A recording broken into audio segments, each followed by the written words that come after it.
What is up, everybody? It's Dr. Vibe here, host and producer of the award-winning Dr. Vibe show, the home of Epic Conversations. I'm the host of Epic Conversations, 2018 Innovation Award winner given out by the Canadian Ethnic Media Association.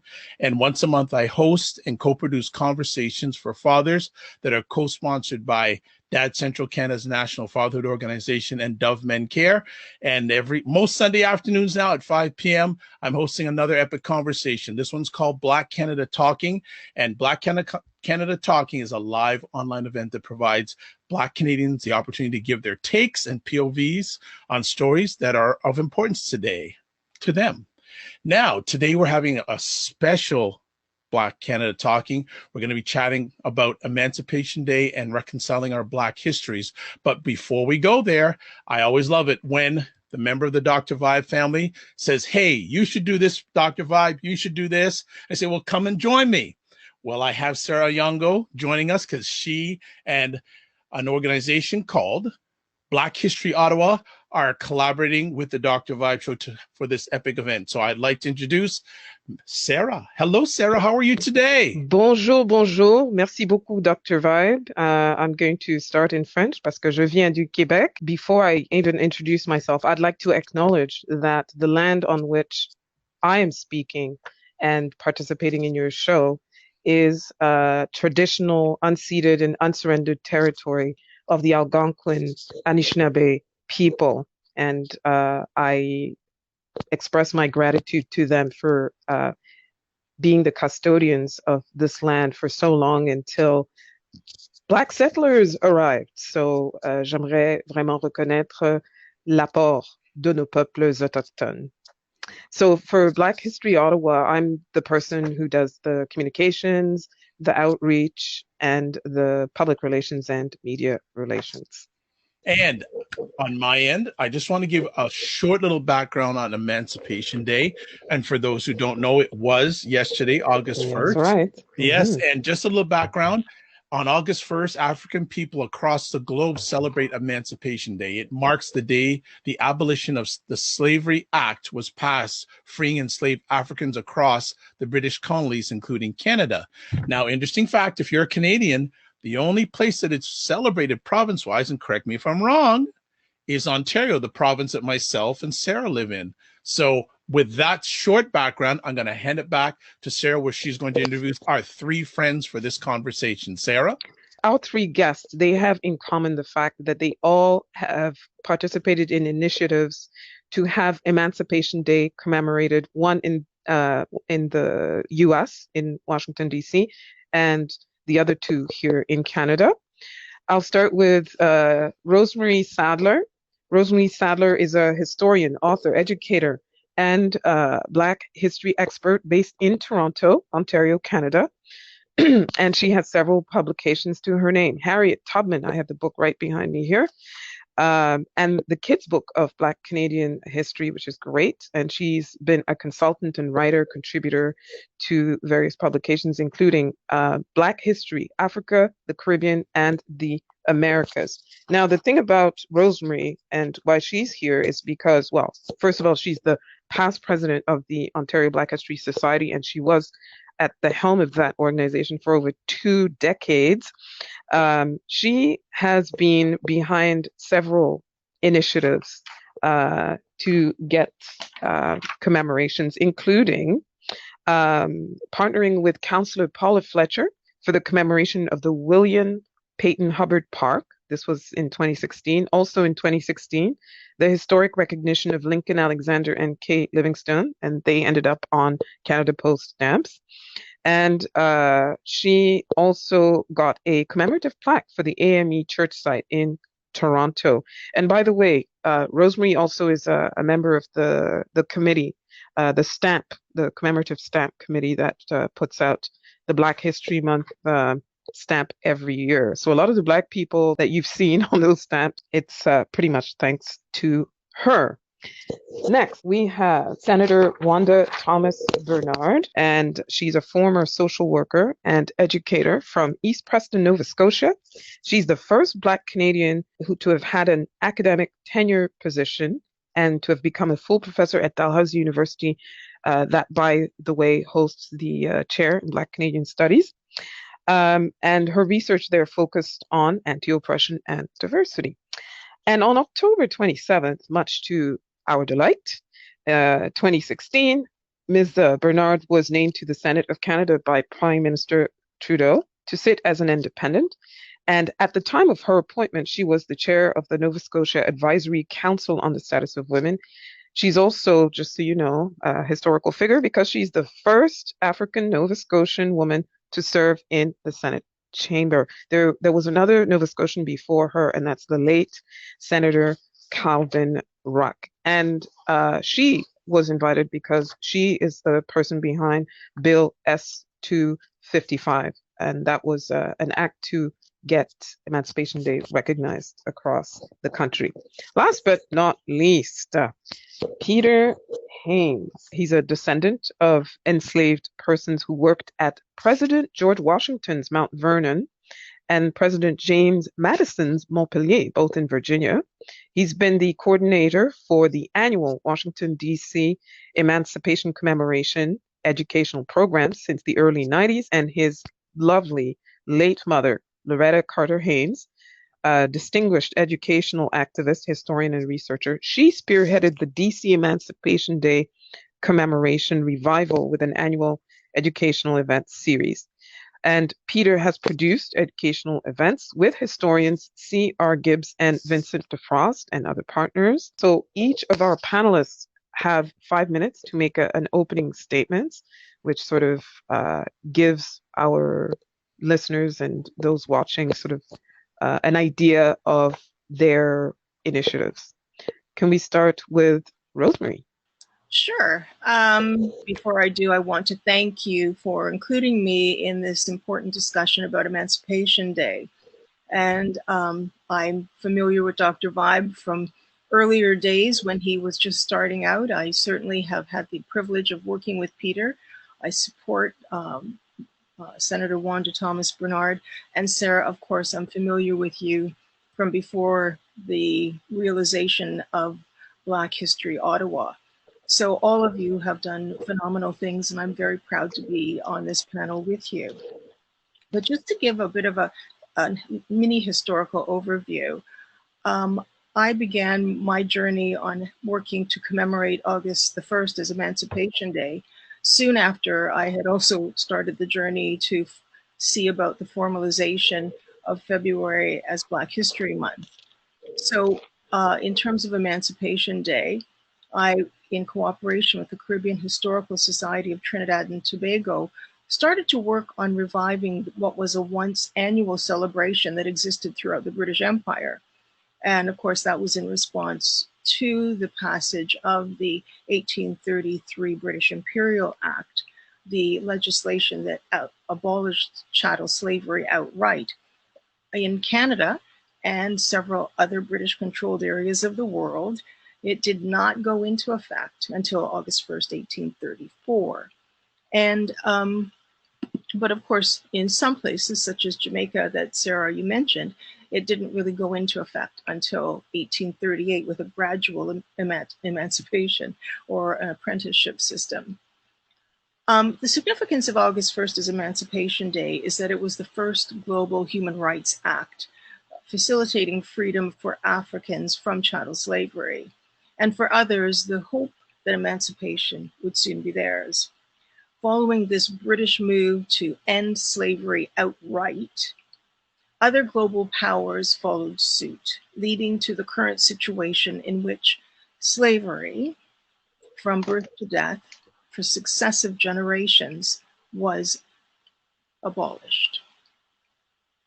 The abolition of chattel slavery came about due to the agency, the efforts, the initiatives of enslaved Africans and free Africans to rid themselves of a horrendous experience and a life marked by ownership, lack of ownership of themselves, excruciatingly long and difficult working situations that were all sustained and perpetuated by violence or victimization.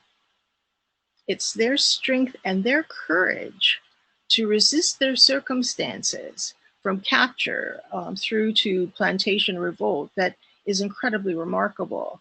And that is what merits our commemoration. We honor our ancestors for the brave steps they took. However, it was perhaps the larger acts that garnered the greatest change. Abolition followed the most successful revolution against slavery in the West and the creation of the first African-controlled nation, Haiti, following the successful revolution led by Toussaint Louverture. Abolitionists of African, European, and Indigenous backgrounds found their efforts making more headway. In Britain, the efforts of William Wilberforce culminated in the abolition of the British-controlled transatlantic slave trade. It was his view that the voyage was the most heinous aspect of enslavement, and ending it would end much suffering. While he may not have imagined what restrictions and what intensified actions had developed to increase and maintain enslaved populations, it did ameliorate the situation of still enslaved Africans. And of course, our very first Lieutenant Governor, John Graves Simcoe, did attempt, following the capture of Chloe Cooley, did attempt to effect an end to slavery in what is now called Ontario. But he was forced to pass compromise legislation in 1793. Going back to the transatlantic slave trade and the 1807 abolition of that, it didn't free an enslaved African, but it did add to the movement to bring about its demise. It was the British Imperial Act that ended chattel slavery. So it is this that we celebrate, that we celebrated spontaneously in the early hours of August 1st, 1834, in many locations in Canada and of course worldwide. It was this that led to the shouting, the praying, the parading, the dancing, the singing, the full celebration of being free. The freedom from chattel slavery was the thing that needed to be addressed in 1834. But freedom, as recently departed John Lewis reminds us, is not a place, but a process.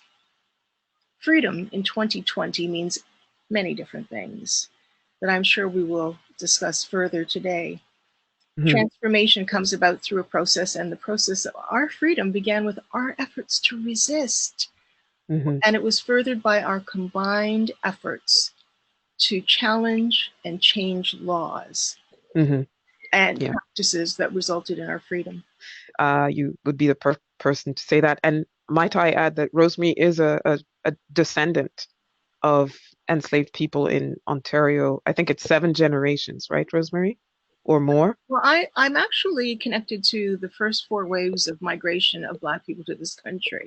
Wow, okay. The Loyalists, the late Loyalists, the refugees of the War of 1812, and the Underground Railroad. Yeah. So we're going to move along to another descendant of these Africans who were enslaved, and this is now Senator Wanda Thomas Bernard. Senator, can you talk to us about your journey in commemorating Emancipation Day? So thank you very much, and I add my appreciation to what Rosemary has already stated. You know, this is an important conversation to be having, and so it's really good to see it continue. And this is a show that reaches, I think, an important segment of our communities across the country. So thank you, Dr. Vibe. And Sarah, Black History Ottawa, really pleased that you're doing this. So first of all, a little correction in the bio. You said I'm a former social worker. I'm still a social worker. I maintain my social work license because I think it's important to bring that social work lens to the work that I do in the Senate. And I certainly try to do that. And I also want to just mention that although I'm the first woman African Nova Scotian senator, I'm actually the 3rd African Nova Scotian senator. The first was Senator Oliver, who retired about 6 years ago. And then Senator Ruck, who only served 2 years because he was appointed when he was 73 years of age. And of course, I'm sure everyone knows, mandatory retirement is at 75. So at the time that I was appointed to the Senate, I was, and am still, the first African Nova Scotian woman. My family's roots in Nova Scotia date back to the 1700s. So the Loyalists and also the Maroons are part of my ancestry. And several of my ancestors came through the Underground Railroad, and some came after the War of 1812. So long, long roots in Nova Scotia. Being appointed to the Senate has been an important step in my journey.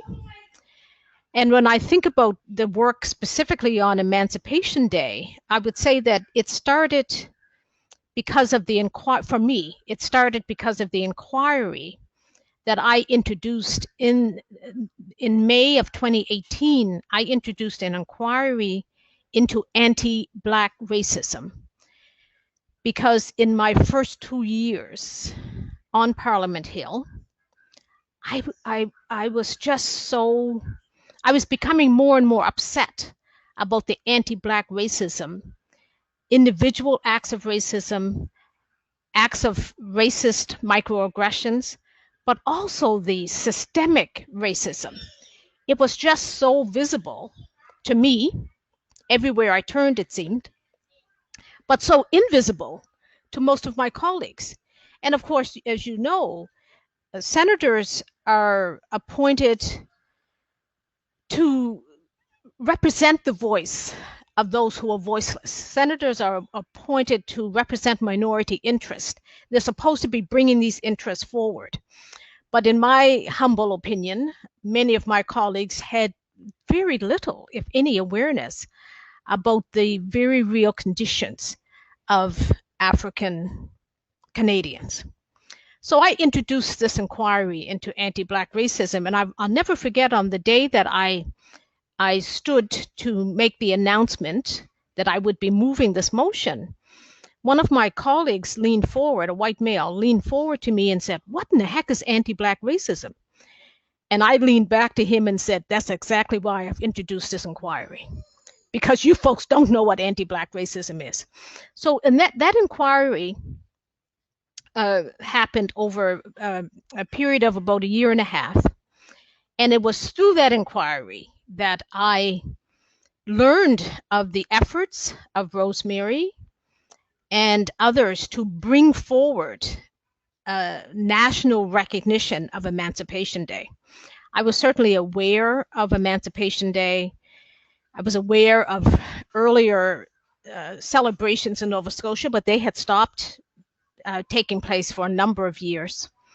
And the more I learned about Emancipation Day in Ontario and the efforts that were being put forward to try to have Emancipation Day nationally recognized, the more I realized that this had to be something that we had to move forward with.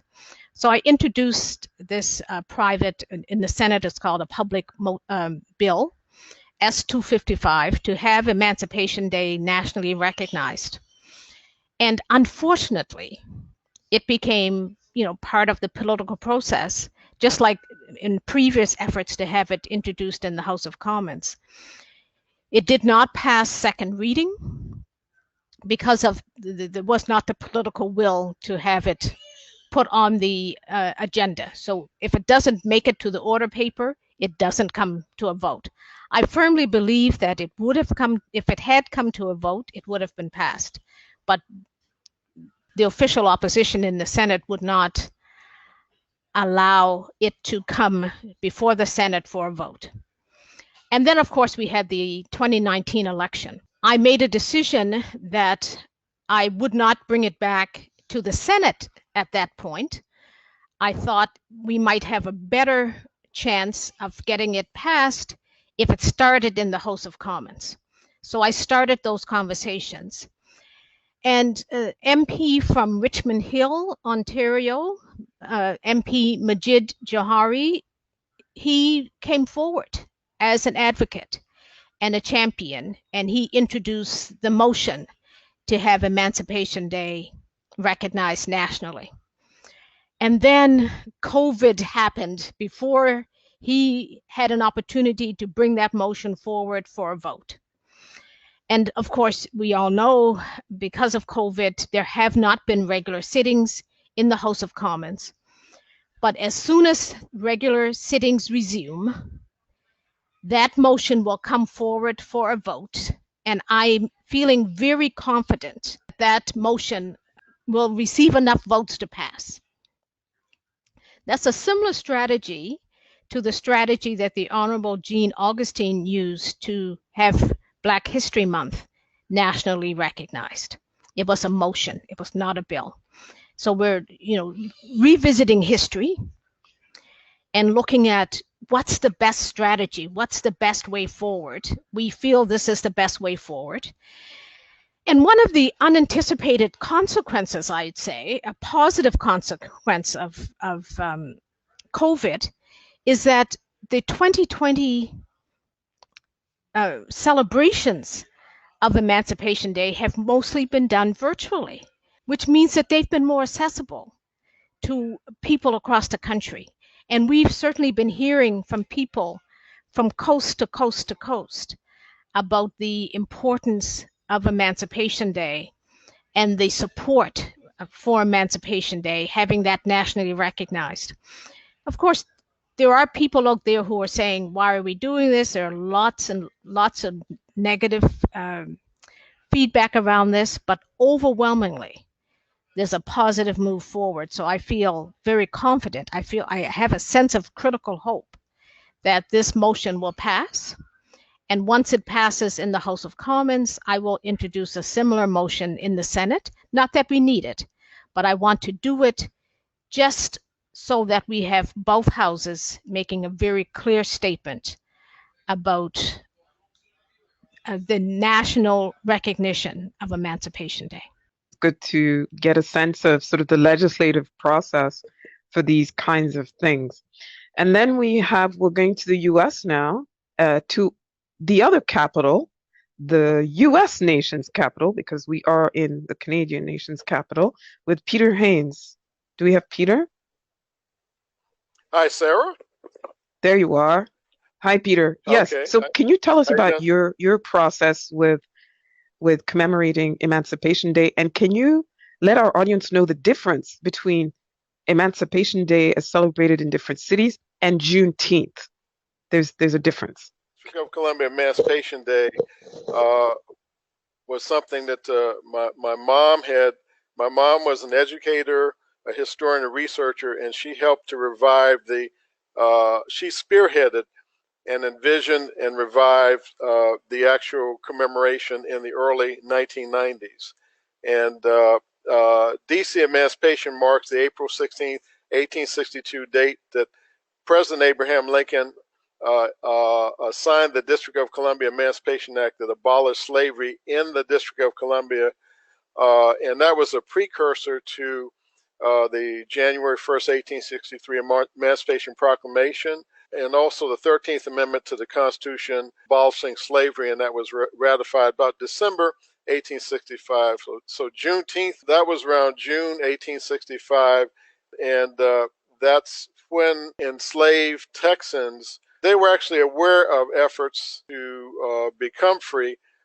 That's the day that General Order of the Army was issued by a general who came down to Texas. It was a day that they chose to celebrate. That's June 19th, 1865.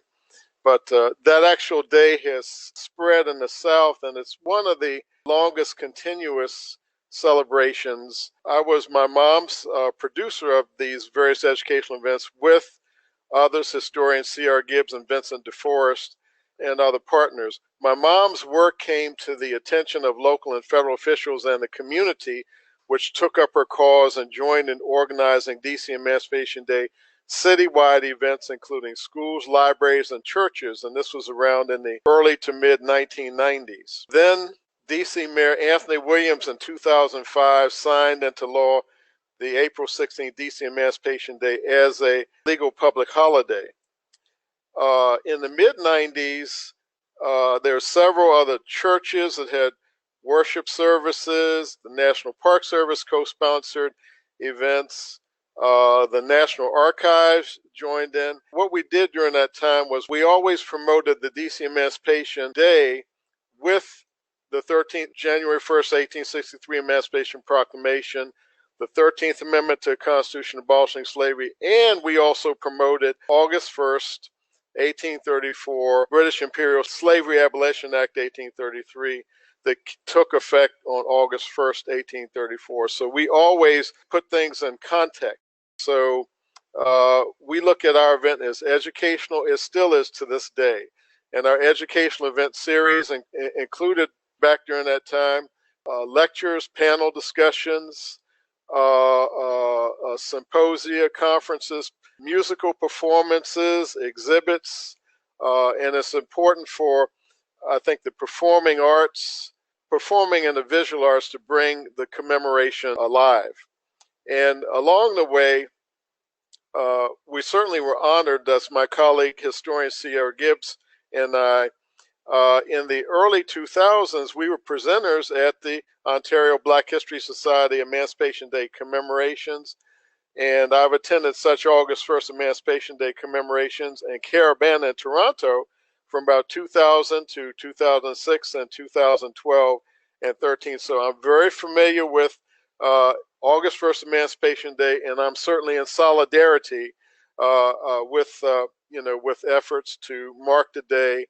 And I have been watching the webinars some of the webinars over the past week, and certainly was honored to see St. Bernard's webinar, and also watched Owen Sound Emancipation Festival.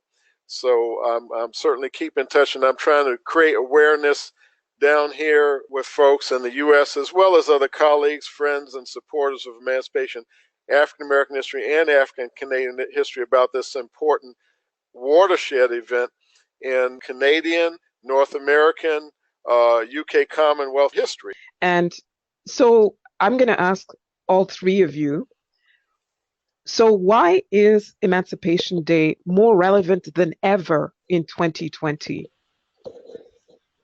in your view? Who wants to go first? Ladies first.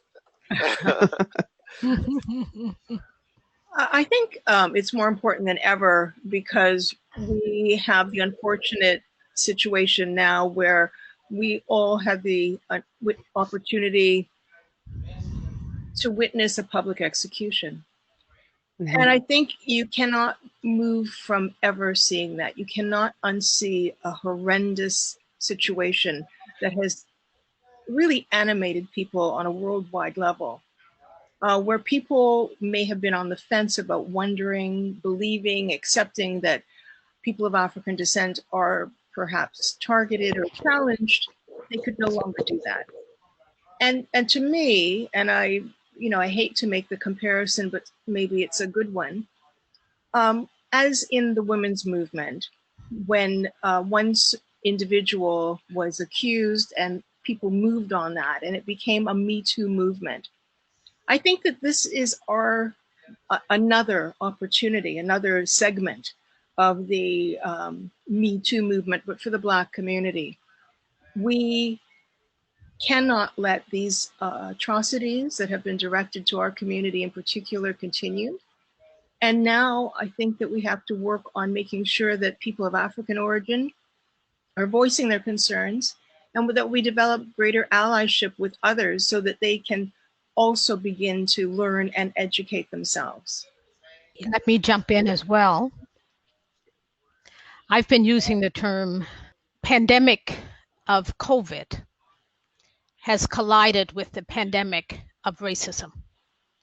Those of us who experience racism, who witness anti-Black racism, who deal with it, who deal with living while Black around the world, we always knew that anti-Black racism was real.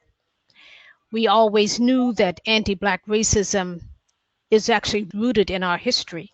And part of that history is a history of slavery, not this history of the promised land, as we've been taught. And so with this collision of these pandemics, suddenly people around the globe are aware that, hey, anti-Black racism, this is real. The modern day lynching of Mr. George Floyd has galvanized people around the world. And I hear young people who are protesting and others, but the voice of young people keeps ringing into my consciousness. And part of what I'm hearing from them is, we haven't done enough and we haven't done it fast enough. And we're running out of time. And how many more people need to be killed by the state before we see some real action?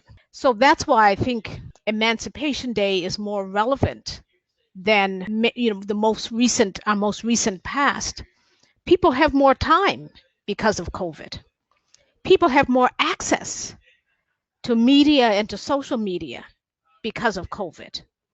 And people have, I think, a stronger desire to take action because of what they've witnessed and what they believe. I think about just in the Senate, in the last 2 weeks before the summer recess, there were 3 initiatives led by Black senators. One was a committee of the whole, one was an emergency debate, and the other was to have a special committee study systemic racism, not to understand what racism is, mind you, but to try to determine and to unearth why Canada hasn't acted on recommendations from so many previous studies. And because of COVID, I wasn't able to be in the Senate chamber, and I had to watch these speeches. Now, if you recall, I told you I introduced this inquiry into anti-Black racism. And I would say of the 30 speeches that happened through those 3 initiatives, maybe 3 people mentioned that inquiry. It was like it never happened. It was like they suddenly became aware of anti-Black racism because of the middle of the day killing of George Floyd. And the 15 or so speeches that had happened around the inquiry into anti-Black racism never existed. Talk about infuriating. Absolutely infuriating. So Emancipation Day, I think, is more relevant than ever before because of how we're responding to the current realities that we're facing. But I think it's also important because many of us are feeling less patient, and many of us are feeling like we don't have a whole lot of time left. And the whole idea of the Emancipation Day and having that nationally recognized, and this is work, as Rosemary already referenced, she's been working on this since 1995. That's a lot of time, a lot of governments that have not had the political will to move forward with this. And I see the Emancipation Day, having that nationally recognized, is just one step along pathways that many other steps need to be taken to really bring forth the kind of change that we need to see to make things better for our future generations, for our children's children and their children. I don't want to see my grandson, who was here a few minutes ago, I don't want him here 50 years from now talking about what needs to happen.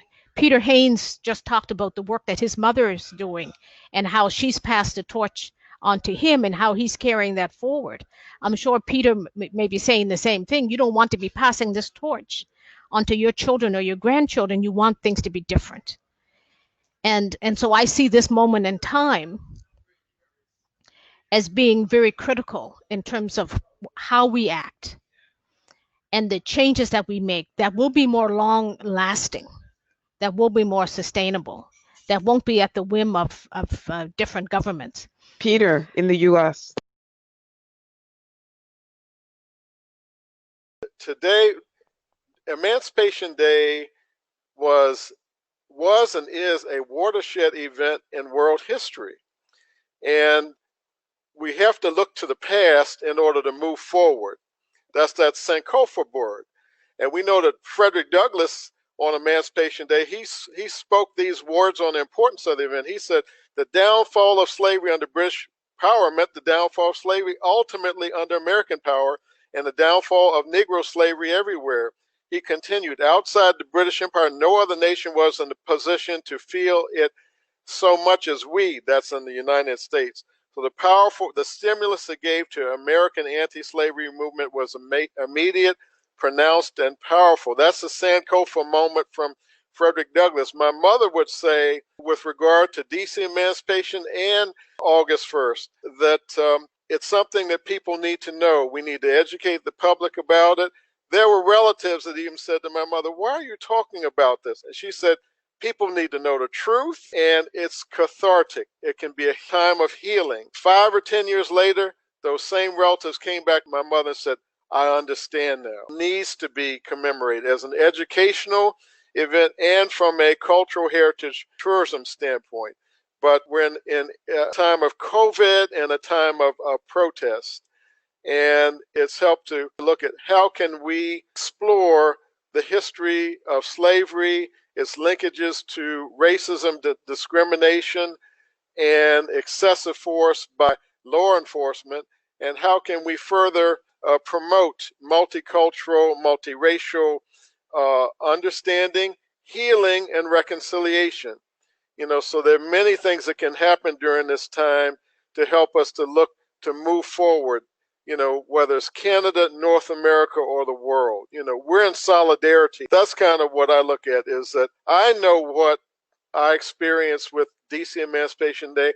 I know how being able to experience August 1st Emancipation Days in Toronto uplifted my mom's work. It was revelatory to me to see the caravan, to participate in the excellent Ontario Black History Society events, to know of Owen Sound's Emancipation Day, but also to see the Caravana parade, a multicultural, multi-generational parade, people of all hues and ages, seeing little kids of different backgrounds, and all the way from the young to the young at heart, the steel bands on the floats, down the Toronto lakefront, all marking this day. So it's an educational day and a time of celebration, but also a time of reflection. And I think it'll help us as a country, as a continent, as a world to move forward in better understanding and harmony. Dr. Vibe, this is where you come in, because you've got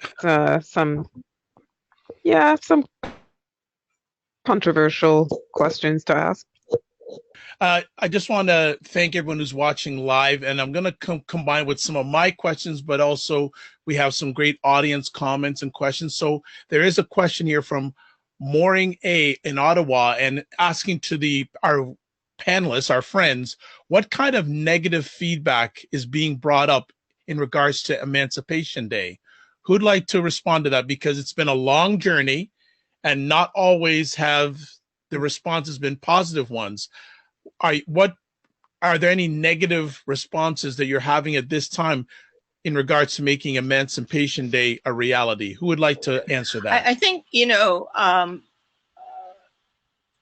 negative backlash is connected to just negative backlash that generally exists towards Black history, or the affirmation of the experiences of people of African descent. Whiteness doesn't suffer because Blackness is celebrated, but many people do feel threatened when anything comes about in that way. It's also historically important to remember that there were many people who felt that we, as people of African origin, were supposed to be incredibly grateful, thankful, and just be content with having been given our freedom. And we shouldn't expect anything more because we were being saved from a terrible fate remaining in Africa. So we have so much work to do in terms of helping to educate people about the vitality and the kingdoms that went on in terms of Africa before enslavement. We have so much work to do in terms of even helping people understand that there are Black people that actually are indigenous to this country. It's just so much work. And so it speaks to the effectiveness of the transatlantic slave trade and the enslavement of African people in marking us as people who are not quite people, in marking us as people who don't belong and who truly aren't part of this country.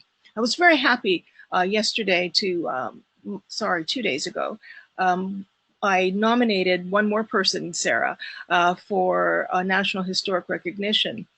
And that was Richard Pierpoint, because one of the other mythologies that we work with is that Black people don't merit anything. They haven't worked to defend this country.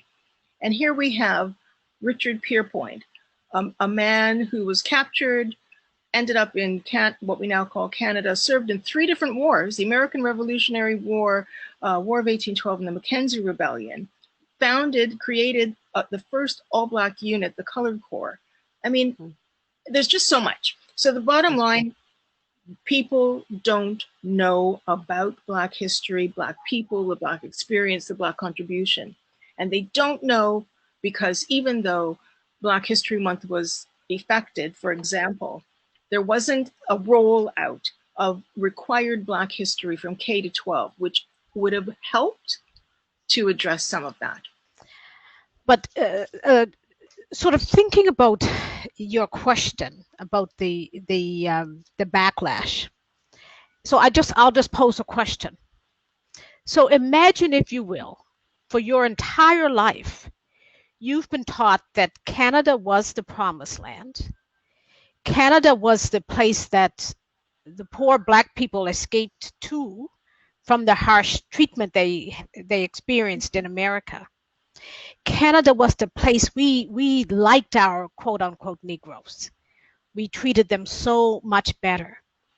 So imagine, if you will, people dare to come along and challenge that and totally disrupt what you've been taught through your whole academic career, what you've been taught by your parents and your grandparents. We're disrupting. And so I think a lot of the backlash is situated there with this notion of Canada was the promised land, and how can you say we weren't? How can you say that we were something different? One of the emails that I've received a few times is an email that really talks about the fact, and this person feels very strongly about their position, that slavery didn't ever exist in Canada. And so people feel quite comfortable making such statements. And then some people, quite frankly, are just racist. I keep thinking that I shouldn't read the negative comments, but it's been so vile that I've started to actually keep a file of the racism that I'm experiencing, that I'm receiving directly, about addressing anti-Black racism and about the push for Emancipation Day and other factors as well. So I've just started keeping a file, and I put those things in the file, and that becomes the place I will use those messages at some point as a way of helping to educate the mainstream, because the mainstream needs to know the kinds of messages that are coming through from those who don't support this initiative. Thank you so much. Peter, are you receiving any pushback, negative feedback in your journey? Not recently, but what I can say is sometimes in the past, and there were some comments in really the minority, actual relatives saying, why are you bringing up this slavery issue? But after they were able to experience some of the programming that we had in place, as well as federal government, the community did, that helped to better educate people, inspire them.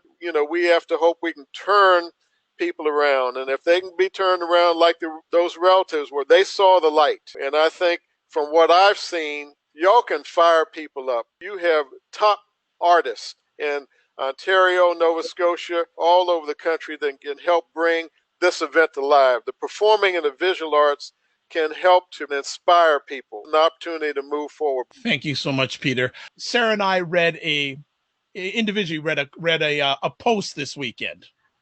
And I'm going to share the quote about Emancipation Day that the author said.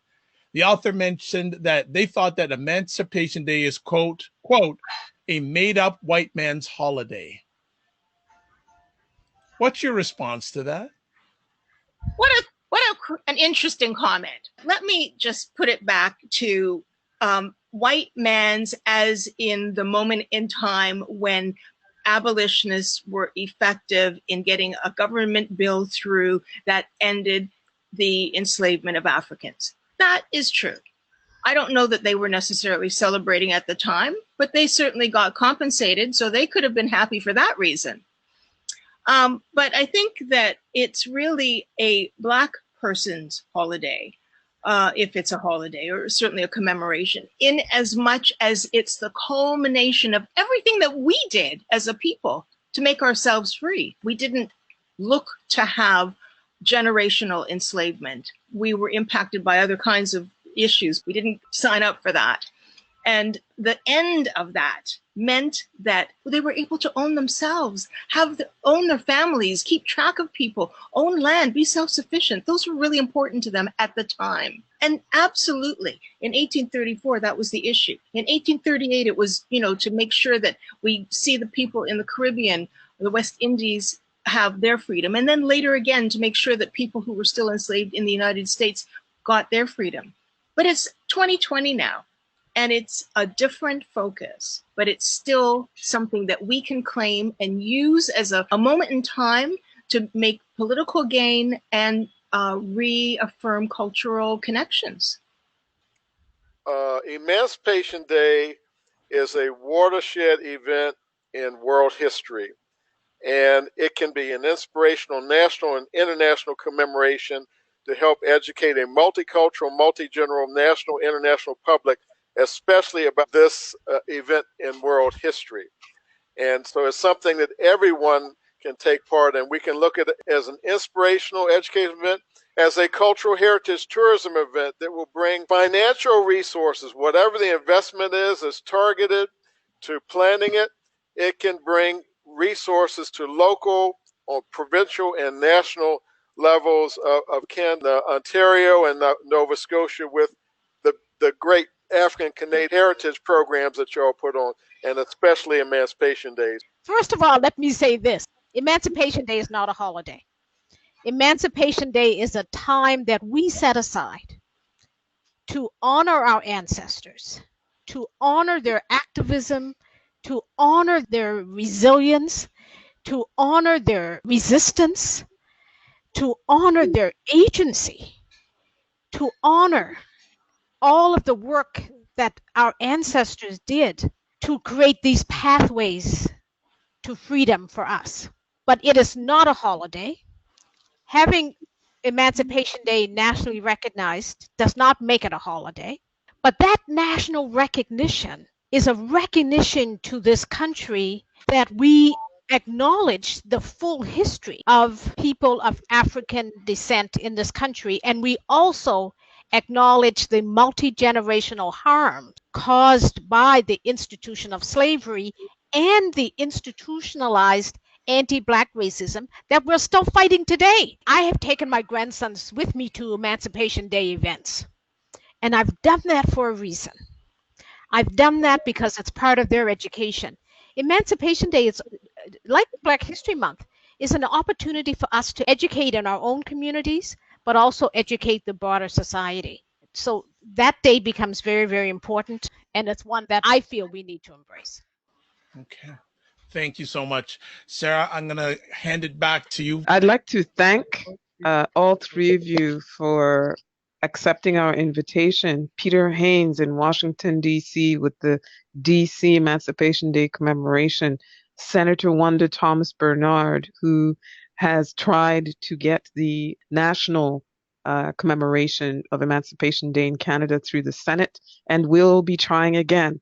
And of course, Rosemary Sadlier, who gave us very good historical grounding about origins of Emancipation Day. I'll just finish with this. Conversations and tensions we've had with more recent waves of Black migration to Canada, especially from the continent, where people were always criticizing us because we always made sure there was some middle passage content in the programming that was being offered on any given year in February. And of course, when I say the middle passage content, it's the Underground Railroad and anything connected with it, right?